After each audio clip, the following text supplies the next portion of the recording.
congratulations on 15 years of excellence. When Professor Turok asked me to join the board, I considered the invitation fairly positively because he is Ben Turok's son, and I've known Professor Ben Turok for many, many years and have great respect for him. On making an acquaintance with Professor Turok, I got a sense that AIMS is doing marvelous things for the continent. But I couldn't really work out what value could I possibly add. The last time I dealt with mathematics was many, many, many moons ago, and the last time I dealt with physics was when a group of hapless matriculants found themselves being taught by me physics when I didn't have a degree and only just did my matric. And a whole lot of these theories that we've been talking about today, I think I've only seen some of it in the Big Bang Theory.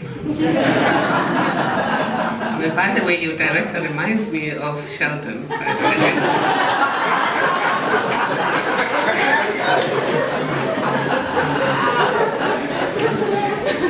But on a very serious note, you truly are the ones we've been waiting for. Africa started as a great continent with great hope. We produced the Kwame Nkrumahs, Pixley Gasemes, and these guys who contributed to the Universal Declaration of Human Rights as we know it today, and many other things. But over the years, we were looked down upon as a dark continent. But forget about that. We had the African Renaissance wave, and a lot of good things have happened. But what has been worrying me in the last few years is the fact that when it comes to the fourth industrial revolution and the fifth industrial revolution, we are a consumer continent. Schools take pride in digitalizing the processes, but there's no thinking you're digitalizing to be supplied by who. If we're talking about Agenda 2063, one of the goals in Agenda 2063 is to end poverty by 2030. It happens to be a goal of our National Development Plan. It also happens to be a goal of the Sustainable Development Goals. So one way you end poverty, of course, is that you have to produce and consume more of what you consume, what you produce yourself than what you borrow. Because if you rely too much on buying from outside, you're going to be heavily indebted when it comes to foreign exchange. Never mind the fact that all of those IPs belong to someone else. And that means for the rest of your life, you have to pay for those IPs. And thinking about the work you're doing at AIMS is encouraging, because I believe that from this room and from the 15 years of AIMS and the work that is being done by the other universities, Stellenbosch, UCT, and all of the other universities in Africa, Accra, etc., we are going to begin to see an African computer, an African iPad, well, an African tablet, not iPad, and things like that. But I must say, for me, you're also the ones we've been waiting for a different reason. I'm a lawyer, I'm a social scientist. What concerns me is day-to-day human experiences. And one of the things that has happened to our countries, including South Africa, is we're becoming more unequal as societies. And we're getting many of our people becoming poor. And in many of our countries, the poor people, or the so-called left behind, are gravitating towards extremism. So we need to find ways to bring them back into society. But what has displaced them? In my country here, we have a goal to end poverty. Totally, not extreme poverty, whole poverty by 2030. But poverty has increased. As I speak to you, more than 50% South Africans are poor. And more than a third are living in extreme poverty. And almost a third of South Africans are unemployed. And if we add what South Africa calls the needs, which is not employed, not in education, and not in training, then you have poverty, you have unemployment at over 50%. So where do you come in? You come in at helping governments beyond these great theories that you're working on, that make you the next Einstein equivalence. Perhaps you can use your science, your mathematical science, to help society to look at in what way are we giving and taking at the same time. Why is it that with so many projects on affirmative action, black economic empowerment, disability empowerment, women empowerment, etc., inequality is growing? Your equations about balancing.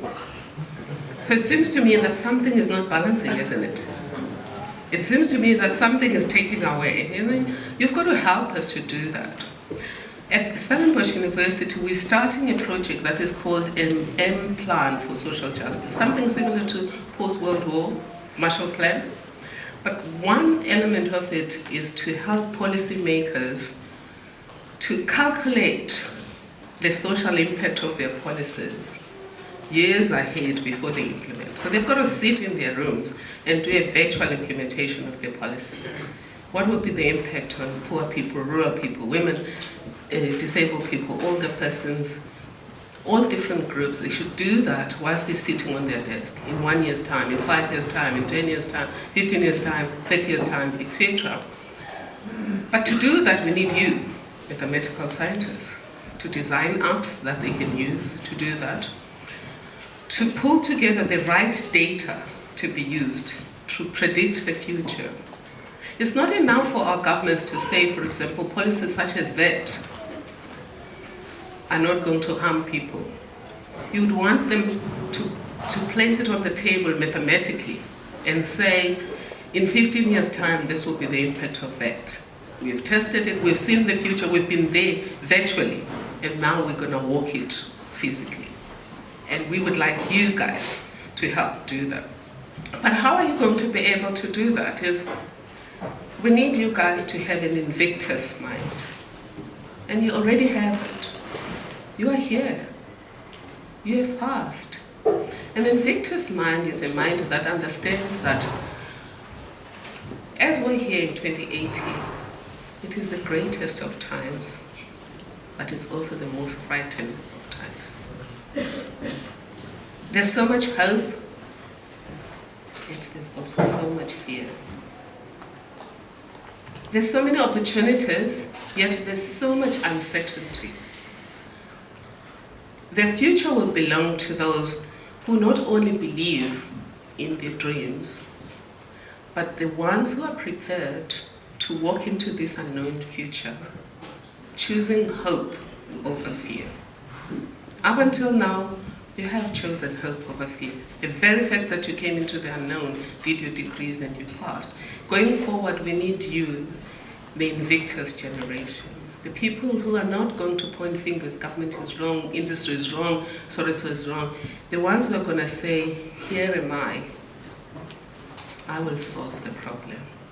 If I don't solve all of the problems, I'll solve one problem, my own employment. The second problem I'll solve is the problems I see in my township, in my village, or in my suburb. You are the generation that I have seen already, that you are a generation that lives. You lift as you rise.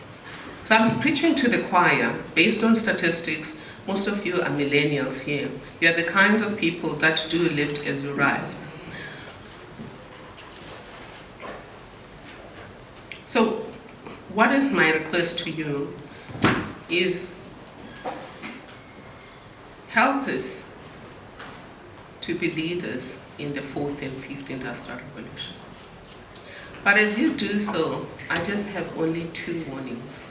One is the warning about integrity, and Professor Borkman spoke about ethos as one of those things, is that in this very high-paced world, there's often the desire to be the first. And that's great. I want you to be the first here in Africa and in the world, and I want you to put Africa there to be the leading continent of the 21st century. But there's a story of a king who wanted an heir. He didn't have a son. They brought the best of young people to him with the potential of becoming king. He chose 3, and among these 3, he all gave them some seeds to go and plant a tree. And when the trees were grown to bring fruit to him, the yield from the trees. So all 3 young people, they went away, they grew the trees, or they did whatever they needed to do. The first 2 came, they brought some fruit. The first one brought lots and lots of fruit, the best you could find. The second one brought some fruit, but not very, very good, but it was some fruit. The third one brought nothing.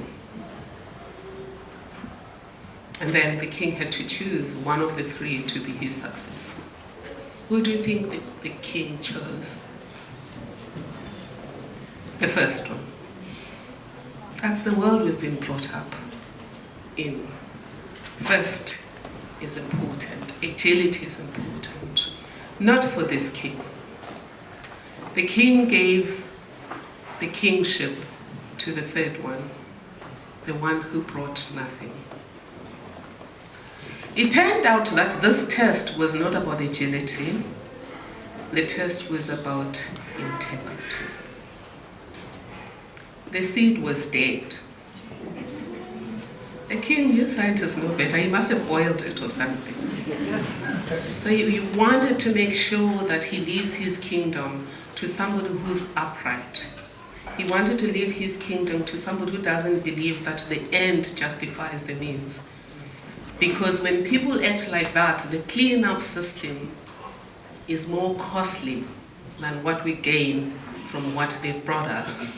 If you look at my work as a pop protector, the things that I've seen people do, the clean-up system ended up being terrible. Look at ESCOM today, SABC, SAA, Transnet, and many other places. So that was important to this king, was, yes, do the right thing, but be honest in what you do. So as you take Africa forward to be a leading continent, remember, the end should not justify the means. Do whatever you have to do with integrity. Even if you are the last, but if you know that whatever you did it with integrity and you gave it your best shot, celebrate that. That's what we did at the Public Protector team. Even when we were taken to court and there was a possibility that would lose the case, for example, when we were dealing with the powers of the Public Protector, we told ourselves we did our best shot. We gave it our best shot. If we lose, it's fine. When we did in Ghana, we told ourselves we gave it our best shot. If we lose it, it will be fine. Thank goodness we were right. The last thing that I would like you to remember as well, which you already are doing as a millennial generation, is what they call lifting as you rise. Part of the reason the world is fractured today is because of social injustice. That there isn't an even distribution of opportunities, resources, and burdens in society. Some of our people feel like they work harder, but they get less. So as we go forward, my last story for you reminds me of